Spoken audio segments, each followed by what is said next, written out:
Party ने ज़मीन पे सर्वे किया है। अब किसके पास नहीं आया, 10, 20, 50 लोगों के पास नहीं गए, तो ये तो आरोप लगते रहे हैं कि आपने जो है विधानसभा चुनाव में यहाँ के प्रत्याशी जो थे उनका पूरी तरह से समर्थन नहीं किया, जो कि आपके एमआईएम पार्टी के ही थे। कितना आरोप सही है? अब ये तो होता ही है। कोई सी भी पार्टी हो, कहीं ना कहीं दो धड़े तो होते ही हैं। संभल के ऊपर असदुद्दीन ओवैसी साहब की डायरेक्ट नज़र है और बगैर उनके राय और मशवरे के, उनके राय इत्तेफाक के बगैर ये फैसला नहीं। असदुद्दीन ओवैसी के चाहने वालों की, दीवानों की तादाद लाखों और अध्यक्ष का करोड़ों। दिए गए विवादित बयान के बाद आपका क्या लगता है, क्या इसका आपके चुनाव का असर पड़ेगा? प्रदेश अध्यक्ष ने क्या कहा क्या नहीं, ये तो प्रदेश अध्यक्ष ही बता सकते हैं।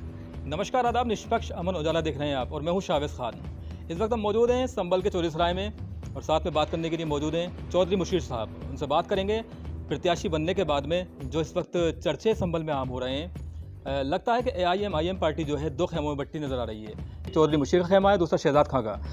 चर्चा करेंगे आज इसी पर, जानेंगे कितना नुकसान या कितना फ़ायदा इससे होने वाला है। सर, बहुत बहुत स्वागत है आपका निष्पक्ष अमन उजाला में। शुक्रिया।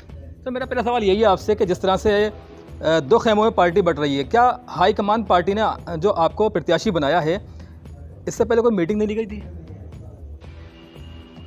पार्टी की उनमें सबकी, जितने भी प्रत्याशी थे, जो भी टिकट के हमारी पार्टी के जो भी लोग थे मांगने वाले, उनके प्रोग्राम लिए, मेरा भी प्रोग्राम लिया और लोगों का भी प्रोग्राम लिया। अब ये तो आला कमान तय करेगा। असदुद्दीन ओवैसी साहब ने तय करेंगे, शौकत साहब तय करेंगे, प्रदेश आला कमान तय करेगा कि उनकी नज़र में कौन बेहतर था। जो उनकी निगाह में बेहतर लगा, शायद उन्हें उसी टिकट मिला। पार्टी की ओर से सर्वे कराया गया था जिस पर भी सवाल उठ रहे हैं। सवाल ये उठ रहे हैं कि हमारे पास तो कोई नहीं आया, तो पार्टी का सर्वे किस तरह का था वो? देखिए, पार्टी ने ज़मीन पे सर्वे किया है। अब किसके पास नहीं आया, 10, 20, 50 लोगों के पास नहीं गए, तो ये तो ज़रूरी नहीं है। पार्टी, ये तो पार्टी का मैटर है। इस बारे में मैं क्या कह सकता हूँ। पार्टी ने सर्वे कराया, जो उनका तरीका, जो उनका तरीक़ेकार है पार्टी का, जो कराती हैं, वो उन्होंने अपने सर्वे कराया। सर, 2017 में आपने अच्छे वोट लिए थे यहाँ पर, लगभग 14,700 आपके मुताबिक। इस बार क्या लगता है, पार्टी का जिस तरह से जनाधार भी बढ़ा है, लेकिन वहीं उस वक्त आपके साथ बात करें, दूसरे प्रत्याशी जो थे वो आपके साथ थे, इस बार कितना नुकसान होने वाला है इनका हटने से? टिकट तो जो प्रत्याशी साहब थे, जो मांग रहे थे, उन्होंने पहले भी मांगा था और यहाँ से लेके जहाँ तक वो जा सकते थे गए, लेकिन पार्टी ने मेरे ऊपर एतमाद किया। मैं शुक्रगुजार हूँ कि 2017 में उन्होंने मेरे ऊपर यकीन जताया और मुझ पर भरोसा जताया और अल्लाह ने उस भरोसे को कायम रखा। 2017 में जब मैं चुनाव लड़ा, तो जब मेरा भी इतना दायरा कुशादा नहीं था, ना है कि पार्टी का था। आज अल्हम्दुलिल्लाह अल्लाह का करम है कि मेरी पार्टी का परचम पूरे हिंदुस्तान के अंदर फैला और ख़ास करके संभल के अंदर, हर दिल के अंदर असदुद्दीन ओवैसी बैठे हुए हैं। और इंशाल्लाह कहीं ना कहीं जो मेरी भी, जो भी आवाम के बीच मैं रह सका हूँ, जो उनके बीच जगह बनाई है, कहीं ना कहीं मैं भी उनके दिलों में रहता हूँ। सर, कहा जा रहा है कि आपको प्रत्याशी बनाया गया है प्रदेश स्तरीय टीम के द्वारा। क्या इसमें हाईकमान का भी कोई रोल रहा है? ऐसा ख़ास करके संभल, हमारे प्रदेश अध्यक्ष जनाब शौकत साहब ने अपनी हर मीटिंग के अंदर, और जो भी संभल के अंदर उन्होंने मीटिंगें या जो भी बड़े प्रोग्राम किए हैं, उन्होंने यही कहा कि संभल के ऊपर असदुद्दीन ओवैसी साहब की डायरेक्ट नज़र है और बगैर उनके राय और मशवरे के, उनके राय इत्तेफाक के बगैर ये फैसला नहीं हुआ। आप देखें, आपने देखा होगा सोशल मीडिया पर एक रीट्वीट देखा होगा ओवैसी साहब का, तो वो अपनी, उससे बड़ा सबूत क्या हो सकता।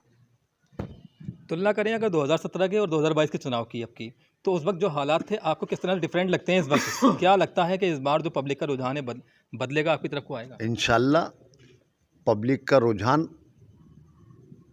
ख़ास संभल नगर पालिका के अंदर आज पब्लिक का रुझान हमारी तरफ है। हमारी पार्टी एमआईएम असदुद्दीन ओवैसी के चाहने वालों की, दीवानों की तादाद लाखों और करोड़ों में हो गई है। क्योंकि हम, ख़ास करके मुसलमान ने हमेशा बीजेपी को फाश करने के लिए, हमेशा सेकुलर पार्टियों को 70 साल से हमने वोट दिया, लेकिन कभी किसी पार्टी ने हमारे साथ सिर्फ ज़ुबानी जुमले तो ज़रूर हमें दिए, हमेशा कभी हमारे साथ हमारे लिए कोई अमली जामा हमारे लिए नहीं पहुँचाया जो हमारी आने वाली नस्लों को कोई फ़ायदा पहुँचता हो, चाहे वो तालीम का मैार हो, चाहे वो मेडिकल फैसिलिटीज़ हों, चाहे वो रोड्स हों, चाहे स्कूल हों, कुछ नहीं, लेकिन सिर्फ उन्हें लगता है। और आप देखिए कितना इन 5 और 3 8 साल के अंदर आप देखें, अगर कोई भी इशू किसी कमज़ोर के साथ हिंदुस्तान के अंदर या दलित के साथ या ख़ास मुसलमान के साथ अगर कोई ज़्यादती होती,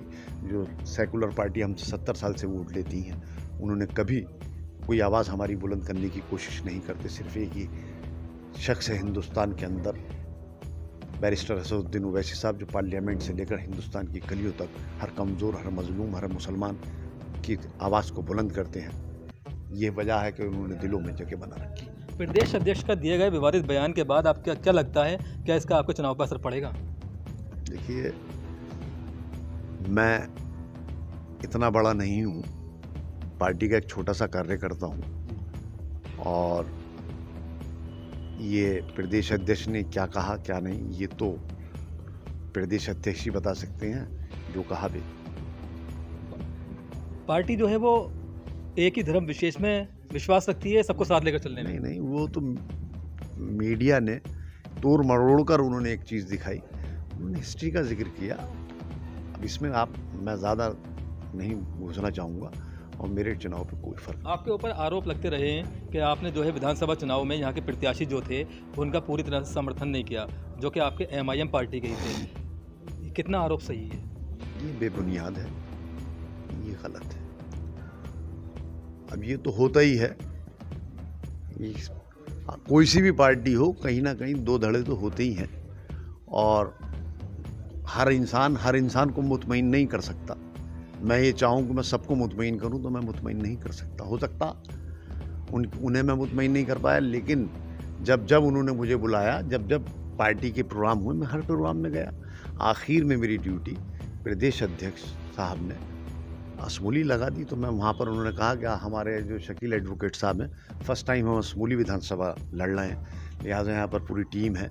17 में हम विधानसभा भी लड़े, फिर उसके बाद हम चेयरमैन नगर पालिका भी लड़े, और फिर माशाल्लाह हमारे ज़िला पंचायत लड़े, और हम बहुत बड़ी तादाद से हम जीते। 2700 वोटों के करीब हम ज़िला पंचायत जीते, और पूरा अमला था यहाँ पे, ज़िला अध्यक्ष से लेके सब। तो मेरी ड्यूटी वहाँ लगाई, मैं वहाँ रहा। अच्छा, कहा यह जा रहा है कि जो लोग पार्टी को लाने वाले थे, जो इसके लिए जेल भी गए, उनको प्रत्याशी नहीं बनाया गया, आपको प्रत्याशी बना दिया। पार्टी के लिए तो कोई जेल नहीं है।